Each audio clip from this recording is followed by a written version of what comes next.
Channel آگے آتا ہے، کبھی سچائی کا شیشہ یہی چینل دکھاتا ہے، کبھی اخبار عالم بھی یہی پڑھ کے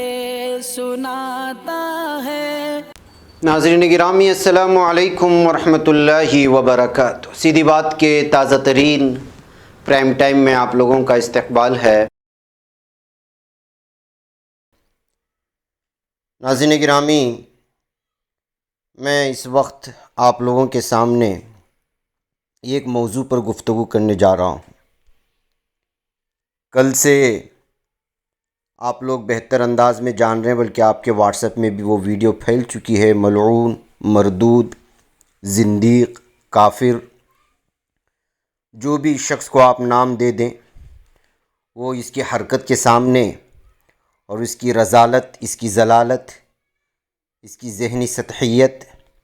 اور اس کے ذہنی دیوالے پن کے حد کے سامنے وہ الفاظ بھی کوئی معنی نہیں رکھتے۔ میں اس وقت مختلف حوالوں سے ایک تفصیلی گفتگو آپ سے کروں گا۔ ملعون وسیم رضوی کے سلسلے میں اس نے جو ایک ویڈیو اس وقت ڈالی ہے اور کہا ہے کہ 26 آیتیں ایسی ہیں جو نعوذ باللہ وحی الہی کے ذریعے نازل نہیں ہوئیں، کیونکہ آیات دہشت گردی، نعوذ باللہ علیحدگی پسندی اور سخت گیر ذہنیت کو فروغ دیتی ہیں وغیرہ وغیرہ۔ اور اس نے ایک نئے قرآن پاک کو بنانے اور حکومت کو بھیجنے، مدارس وغیرہ میں پڑھائے جانے کے سلسلے میں ایک لیٹر لکھنے وغیرہ کی اس نے گفتگو کی ہے۔ بہرکیف ناظرین گرامی، 1400 سالوں میں یہ کبھی ہوا نہیں، اور جو اس طرح کی حرکت کرے گا وہ اللہ کے ایسے عذاب کا مستحق ہوگا کہ جس کا تصور بھی بہت مشکل ہے ایک انسان کے لیے۔ ظاہر سی بات ہے کہ اگر ہم اس سلسلے میں یہ بھی سوچیں کہ فرد واحد کا کام ہے اور اس کا مجنونانہ پن یا پھر یہ کہے کہ اس کا دیوانہ پن اس کو اس طرح حرکتیں کرنے پر مجبور کر رہا ہے، تو حقیقت ایسی نہیں ہے۔ عالم اسلام، بلکہ اس وقت اسلام عالمی سازشوں کی جو نرغے میں ہے، اسی ایک سازش کا حصہ یہ شخص بنا ہوا ہے۔ ایسے حالات میں اگر کوئی یہ سوچتا ہے کہ یہ آدمی کر رہا ہے، ایسی نہیں ہے۔ اس کے پیچھے ایک پوری ٹیم ہے اور پورے الگ الگ انداز میں کب کیا بیان دینا ہے، کب کس طرح سے جو ہے عدالتوں میں جانا ہے، کب مسلمانوں کے خلاف اور کس موقع پر، کس وقت میں، اور موقع کی نزاکت سمجھتے ہوئے دیگر کئی سارے موضوعات کو پیٹھ پیچھے دھکیلنے کے لیے کب کس طرح کون سا بیان جاری کرنا ہے، اس کو اصل میں اس کے رذیل ذلیل آقا اس کو آرڈر کرتے ہیں، اور یہ پھر اچانک کیمرے کے سامنے آتا ہے، اپنی کوئی ویڈیو وائرل کر دیتا ہے۔ بہرکیف ہم اپنا دعوت و تبلیغ کا کام جاری رکھیں گے۔ ہم لوگ اس وقت کوشش کریں گے سمجھنے کی کہ جو ہے قرآن میں ترمیم کبھی نہیں کی گئی، اور قرآن میں کسی بھی طرح کی ترمیم کی کوشش خود متضاد ہو جائے گی۔ دراصل Muhammad Yunus new age Islam Quran has never been edited کے نام سے سال 2012 میں ایک آرٹیکل شائع ہوا تھا انگریزی میں، جس کا ترجمہ بھی کیا گیا تھا مصباح الہدیٰ کی جانب سے۔ میں چاہتا ہوں کہ جو اس کی کچھ اقتباسات آپ لوگوں کو اپنے نالج بڑھانے کے لیے بھی اور بہت ساری چیزوں کے لیے بھی وہ چیزیں سامنے آئیں۔ اس وجہ سے اسی موقع کو میں نے غنیمت سمجھا اور سوچا کہ وہ ساری تفصیلات آپ لوگوں کے سامنے لائی جائیں۔ بہرکیف ناظرین گرامی، خلاصہ کلام کی جانب بڑھتے ہیں کہ خدا کا کلام ہونے کی بنیاد پر قرآن کا متن لغزشوں اور غلطیوں سے محفوظ ہے۔ ناظرین، قرآن ابتدائی آیتوں میں ہی اس بات کی وضاحت پیش کرتا ہے کہ وہ ایک عظیم کتاب ہے جس میں کسی بھی طرح کے شک کی کوئی گنجائش نہیں۔ ایسی کوئی بھی تجویز جس میں قرآن میں ترمیم کی بات کی جائے وہ قرآن کی اس انتہائی بنیادی بیان کے خلاف ہوگا، اور واضح طور پر یہ سوال پیدا ہوگا کہ خدا کی کیسی کتاب ہے جس میں انسانوں کے ذریعے ترمیم کی ضرورت ہے۔ قرآن بھی دعویٰ کرتا ہے کہ حکمت والی کتاب جو ایک واضح اور روشن کتاب ہے، بہت ساری آیتوں میں ہے حکمت والی کتاب کا بیان، واضح اور روشن کتاب کا بیان، اور جس میں ہر چیز کی صراحت کر دی گئی، یہ بھی بہت ساری آیتوں میں ہے، اور وضاحتوں کے ساتھ والا لفظ بھی بہت ساری کتابوں میں ہوا ہے، جو ایمان والوں اور نیکوکاروں کے لیے ہدایت اور رحمت ہے، اور پوری انسانیت کے لیے حق، ہدایت اور پیغام ہے۔ اور یہ بھی دعویٰ کیا جاتا ہے کہ انسانیت کے لیے حق و باطل کا فیصلہ کرنے کا عمدہ معیار ہے، اور انسانیت کے لیے انصاف کا میزان ہے، جو سابقہ آسمانی کتابوں کی تصدیق کرنے والی ہے اور یہودیوں اور عیسائیوں کے درمیان فرق کو واضح کرتی ہے۔ ناظرین گرامی، ظاہر سی بات ہے کہ ان آیتوں کو پڑھنے کے بعد ایک انسان اس طرح میں اس کے اندر کس طرح تحریف کر سکتا ہے؟ یہ ممکن نہیں ہے، اور 1400 سال میں ہوا بھی نہیں، اور جو کرے گا وہ اللہ تعالیٰ کے عذاب کو اور ایسے عذاب کو دعوت دے رہا ہے جس کا انسان تصور بھی نہیں کر سکتا۔ بظاہر ممکن ہے کہ کچھ دلائل اور اس طرح سے جو انسان اس وقت کر رہا ہے، اس کے پیچھے جو سازشیں ایک بہت بڑی طاقت کر رہی ہے، ان کو محسوس ہو کہ وہ سازشوں میں اور فتنوں میں مسلمانوں کو ملوث کر کے بظاہر انتشار پیدا کر کے کامیاب ہو رہے ہیں، لیکن حقیقت ایسا نہیں ہے۔ ظاہر سی بات ہے کہ جس قرآن کی حفاظت کی ذمہ داری اللہ تعالیٰ نے لی ہے، آپ اس کے ساتھ چیلنج کر رہے ہیں، تو ظاہر سی بات ہے آپ کسی انسان سے لڑ نہیں رہے ہیں، امت مسلمہ سے یا عالم اسلام سے نہیں لڑ رہے ہیں، بلکہ آپ براہ راست اللہ سے لڑ رہے ہیں، اور اللہ سے جو لڑے گا اس کی کیا حالت ہوگی یہ انسان کو جان لینا چاہیے۔ بہرکیف ناظرین، آئیے میں آگے بڑھتا ہوں۔ اگر ماہر قانون کی ایک جماعت یا ارکان پارلیمنٹ اپنے دور کی تہذیبی حقائق کے ساتھ اسے اپنانے کے لیے قرآن کے کچھ حصے کو ختم کر دے، تو قرآن کے یہ تمام دعوے جو میں نے اس اوپر بیان کیا، مختلف آیتوں کے حوالے سے جس کا ترجمہ کیا، وہ بے بنیاد ثابت ہوں گے۔ قرآن کے متن کی حفاظت کو یقینی بنانے کے متعلق فکر اور سنجیدگی کا اظہار کئی ساری آیتوں میں کیا گیا ہے، جس میں آپ صلی اللہ علیہ وسلم کے ذریعے قرآن میں کسی لفظ کا حذف و اضافہ یا تبدیلی اور ترمیم کرنے پر انہیں سخت مہلک نتائج کی تنبیہ کی گئی ہے۔ آپ الحاقہ کی آیتیں پڑھ لیجئے، وَلَوْ تَقَوَّلَ عَلَيْنَا بَعْضَ الْأَقَاوِيلِ لَأَخَذْنَا مِنْهُ بِالْيَمِينِ ثُمَّ لَقَطَعْنَا مِنْهُ الْوَتِينَ۔ اگر یہ پیغمبر ہماری نسبت کوئی بات جھوٹ بنا لاتے تو ہم ان کا داہنا ہاتھ پکڑ لیتے، پھر ان کی رگیں گردن کاٹ ڈالتے۔ ناظرین گرامی، نبی کریم صلی اللہ علیہ وسلم کی امتیوں نے اس تنبیہ کی سنجیدگی کو دیکھتے ہوئے اس حکم پر انتہائی ادب کے ساتھ عمل کیا، اور گزشتہ 1400 سال سے کیا جا رہا ہے۔ حالانکہ یہ آیت صرف نشانی بھی ہو سکتی تھی، لیکن اس نے نازل کیے گئے قرآنی پیغامات کے تحفظ کو یقینی بنانے اور اسے حفظ کرنے کے ان کے روحانی جذبے کو تحریک دیا، اور قرآن کے اللہ کی طرف سے نازل کیے جانے پر واضح گواہی کی صورت میں یہ آج بھی اسی طرح موجود ہے۔ اگر محمد مصطفیٰ صلی اللہ علیہ وسلم نے اس کی تصنیف کی ہوتی تو ہرگز وہ اسے شامل نہ کرتے، جیسا کہ کوئی بھی مصنف کبھی بھی صرف ایسی ایک ہی بات کے لفظ پر قائم رہنے کا دعویٰ نہیں کر سکتا جسے اس نے ایک طویل مدت میں تیار کیا، جیسا کہ معاملہ وحی کے ساتھ تھا۔ جیسا کہ نزول قرآن کا سلسلہ جاری تھا، بت پرست لگاتار وحی کے الفاظ میں تبدیلی کے لیے نبی کریم صلی اللہ علیہ وسلم پر دباؤ بنا رہے تھے۔ کئی آیتوں میں اس کا تذکرہ ہے، اور یہ کہہ رہے تھے کہ ان کے دیوتاؤں کو قرآن کی آیتوں میں شامل کیا جائے، اور تمہارے پروردگار کی باتیں سچائی اور انصاف میں پوری ہیں، اس کی باتوں کو کوئی بدلنے والا نہیں، اور وہ سنتا اور جانتا ہے۔ اللہ تعالیٰ نے ان کے اس مطالبے پر اس آیت کے ذریعے سے ان کو بتایا تھا، اور آگے فرمایا کہ بے شک یہ کتاب نصیحت ہم نے اتاری ہے، اور ہم ہی اس کے نگہباں ہیں۔ اور اس کے علاوہ یہ کتاب ہزل و بطلان نہیں، بلکہ قرآن عظیم الشان ہے، لوح محفوظ میں لکھا ہوا ہے۔ لوح محفوظ کا صحیح معنی جو بھی ہو، جس پر اسلام کی ابتدائی صدیوں میں فقہا نے زبردست بحث کی ہے، اس آیت سے قرآن کے لفظ بلفظ تحفظ کے خدائی عزائم کا اظہار ہوتا ہے، گویا کہ پتھر پر لکھے خدائی احکام جسے کوئی انسان بدل نہیں سکتا۔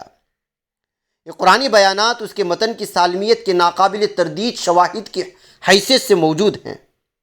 اگر نزول وحی کے دوران قرآن کے متن میں کسی طرح کی تبدیلی ہوتی یا کوئی فساد پیدا ہوتا تو نبی کریم صلی اللہ علیہ وسلم کی زندگی میں ہی آپ کے دشمنوں اور عام عربوں نے اسلام قبول نہیں کیا ہوتا، کیونکہ انہیں قرآن کے دعووں میں تضاد کا احساس ہوتا، اور اگر انہوں نے اس دلیل اور مشہور تاریخی تناظر میں اسے قبول بھی کر لیا ہوتا تو نبی کریم صلی اللہ علیہ وسلم کے وفات کے بعد ان کا قرآن کو مسترد کر دینا یقینی بنتا تھا، لیکن ایسا نہیں ہوا۔ نبی کریم صلی اللہ علیہ وسلم کے بعد آپ کے خلفاء کا قرآن پر ایمان اتنا ہی شدید سخت تھا جیسا کہ ان سے پہلے کے صحابہ کا نبی کریم صلی اللہ علیہ وسلم کے زمانے میں تھا۔ مسلمانوں کی دوسری نسل کے درمیان اس قدر قرآن کا احترام تھا کہ صرف نیزے کی نوک پر لپٹے قرآن کے کچھ صفحات کو دیکھنے پر حریف مسلم فوجوں کے درمیان ہو رہی جنگ آن واحد میں سرد پڑ جاتی تھی، صرف قرآن کو دکھانے سے۔ لہٰذا خالص معقول تاریخی نقطہ نظر سے اس میں ذرہ برابر بھی شک کی گنجائش نہیں ہے کہ قرآن کو نبی کریم صلی اللہ علیہ وسلم نے اپنے جانشینوں تک، ان کے ذریعے آنے والی نسلوں تک اس کی اصل شکل میں منتقل کیا۔ اس کے علاوہ ناظرین گرامی، نبی کریم صلی اللہ علیہ وسلم کے کاتبوں نے طرح طرح کی دیسی اشیاء، مثلا کھجور کی پتی، اونٹ کی کھال، سفید پتھر، جانوروں کی ہڈیاں، سخت مٹی، لکڑی کی پٹی وغیرہ کا استعمال آیات کو محفوظ کرنے کے لیے کیا، اور ایک کتاب کی شکل میں تمام وحی کو نبی کریم صلی اللہ علیہ وسلم کی وفات کے تقریباً 20 سال بعد مرتب کر دیا۔ ان کے بارے میں جان بوجھ کر یا دانستہ طور پر فساد کا شک ڈال دیا گیا، لیکن ایک تحریری ریکارڈ کے برعکس قرآن کی پختہ تشکیل کے معاملے میں انسانی یادداشت جو دماغ میں انمٹ طور پر چھپ جاتی ہے، یہ وقت کے ساتھ مدھم پڑ سکتی ہے۔ حافظ کو معلوم ہوئے بغیر یہ جزوی اخراج یا خرابی نہیں چھوڑ سکتے۔ جہاں تک قرآن کا تعلق ہے، حفاظ ان 20 سالوں میں باقاعدہ قرآن کی تلاوت کر رہے ہوں گے، جیسا کہ آج بھی حافظ قرآن کرتے ہیں، لہٰذا مناسب ترتیب کا خیال رکھے بغیر کسی آیت کو بھول جانے یا اس میں فساد پیدا ہونے کا کوئی امکان ہی نہیں ہے۔ ناظرین گرامی، نزول قرآن کے دوران قرآن نے دراصل اپنے مخاطبین پر جو اثر کیا، جیسا کہ مکہ کے لوگوں کو خود اس سے دور رہنا اور دوسروں کو بھی اس سے دور رکھنا اس بات کی گواہی دیتا ہے کہ مکہ کے کافروں نے لوگوں سے کہا کہ جب قرآن کی تلاوت ہو تو اس دوران تم خوب باتیں کرو یا شور مچایا کرو، جس سے اس کا جادوئی اثر زائل ہو جائے۔ اسی خوف کے سبب لوگ قرآن سے دور ہو گئے،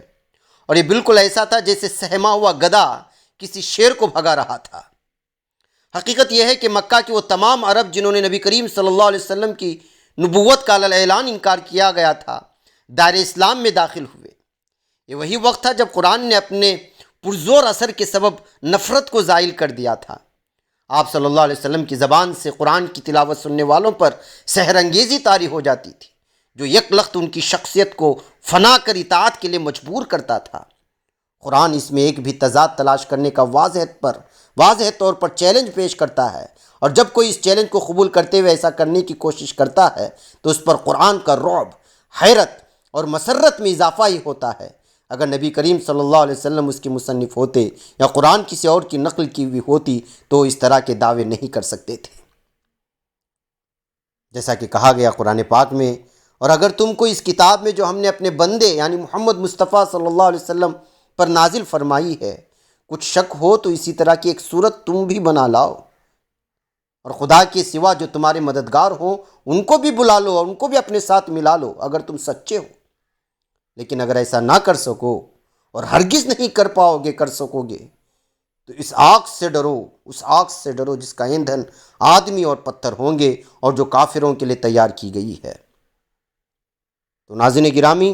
یہ جو آیت کی وعید ہے، جو دھمکی ہے، جس عذاب کے بارے میں بتایا جا رہا ہے، جیسا کہ میں نے ابتدا میں آپ سے کہا کہ ان سازشوں کے چلتے اگر ملعون وسیم رضوی خوش ہے کہ کچھ نہیں ہو رہا ہے اور ہماری ٹیم اور انتشار پھیلا میں ہم کامیاب ہو رہے ہیں، تو ظاہر سی بات ہے کہ یہ دنیا ہے اور یہ دنیا ختم ہو جانے والی ہے۔ ممکن ہے کہ دنیا میں بھی عذاب مل جائے، اگر نہ بھی ملے تو ظاہر سی بات ہے کہ اس کے بعد تو ایسی زندگی ہے جہاں موت کا نام و نشان نہیں ہے اور ہمیشہ کے لیے جہنم میں جلنا ہے۔ اور پھر یہ تو ایک ایسا عذاب ہے کہ اللہ کو چیلنج کیا جا رہا ہے کہ ہم تحریف کر کے بتائیں گے، جو قرآن کی آیتیں ہیں اس کو نکال کے بتائیں گے، تو ظاہر سی بات ہے کہ امت مسلمہ سے نہیں بلکہ جو ہے اس وقت اللہ سے جو ہے جنگ کا اعلان کیا جا رہا ہے۔ ایسے حالت میں مجھے اور آپ کو کہ کہیں اس ملعون شخص کی وجہ سے اللہ کے عذاب کے لپیٹ میں نہ آ جاویں، اللہ سے جو ہے دعائیں کرتی رہنی چاہیے۔ بہرکیف ناظرین گرامی، آگے کی ایک آیت میں بھی اللہ تعالیٰ نے فرمایا ہے، بھلا یہ قرآن میں غور کیوں نہیں کرتے؟ اگر یہ خدا کے سوا کسی اور کا کلام ہوتا تو اس میں بہت سا اختلاف پاتے۔ سب تعریف خدا ہی کو ہے جس نے اپنے بندے محمد مصطفیٰ پر یہ کتاب نازل کی اور اس میں کسی طرح کی کجی اور پیچیدگی نہ رکھی، اس میں ٹیڑھا پن نہیں ہے، اور خود اللہ تعالیٰ کا یہ اعلان ہے۔ لہٰذا نبی کریم صلی اللہ علیہ وسلم کے پیروکار اور دشمن دونوں کو ایسی پریشانی اور خدشات کا سامنا تھا کہ کہیں ایسا نہ ہو کہ کوئی وحی ان کے لیے کوئی خطرناک اعلان نہ کر دے۔ مجموعی طور پر قرآن میں عربوں نے نہ تبدیل ہونے والے خدا کے احکامات کو دیکھا، خدا کی تنبیہ، وعدے، چیلنجز اور لشکر کشی کے متعلق رہنمائی کے ساتھ ساتھ میدان جنگ میں ان کے قریبی رشتہ داروں کے قتل کے تمام احکامات حرف آخری مانے جاتے تھے، حرف آخر مانے جاتے تھے۔ لہٰذا مٹھی بھر عرب کا قرآن آیات کو تبدیل کرنے کی ہمت اور سازش کر پانا ناقابل اعتبار ہے اور یہ ممکن نہیں ہے۔ بہرکیف ناظرین گرامی، یہ پوری لمبی بحث ہے، اس لیے کہ جو ہے اس میں عقلی دلائل، قرآن کے حوالے سے بھی بہت زیادہ دلائل اس میں دیے گئے ہیں، اس لیے کہ قرآن میں تحریف کرنے کی بات یا بہت سارے آیتوں کو نکالنے کی بات یہ آج کل کا ملعون رضوی نے نہیں اٹھایا، اس سے پہلے بھی ملحدین نے اٹھایا، مشرکین نے اٹھایا۔ 1400 سالوں سے اس موضوع پر گفتگو ہوتی رہی ہے، لیکن جو بھی اس میدان میں آیا ہے وہ خار ہوا ہے اور دنیا نے اس کو بڑی ذلت کی نگاہ سے دیکھا ہے۔ یہی حالت وسیم رضوی کی بھی ہوگی، اور آپ لوگ بہتر انداز میں جانتے ہیں کہ اس وقت جو ہے وہ پوری طرح سے امت مسلمہ کے خلاف عالمی سطح پر جو سازشیں ہو رہی ہیں اس کا ایک حصہ بن چکا ہے۔ مجھے یہاں پر اجازت دیں، ممکن ہو سکا تو یہ ہمارے مسلم برادران تک پہنچانے کی ضرور کوشش کریں۔ والسلام علیکم ورحمۃ اللہ وبرکاتہ۔ خبر پڑھنے کا تم نے بھی عجب انداز پایا ہے، رواداری کے جذبے نے بھی تم پہ ناز پایا ہے، اسی راہ میں محبت کا حسین اعزاز پایا ہے، تمہیں ہر انجمن میں ہم نے تو ممتاز پایا ہے، تمہیں سے ہے ترقی پر عزیز انصار، سیدھی بات عظیمت جرأت و ہمت کا ہے اظہار، سیدھی بات عظیمت جرأت و ہمت کا ہے اظہار، سیدھی بات۔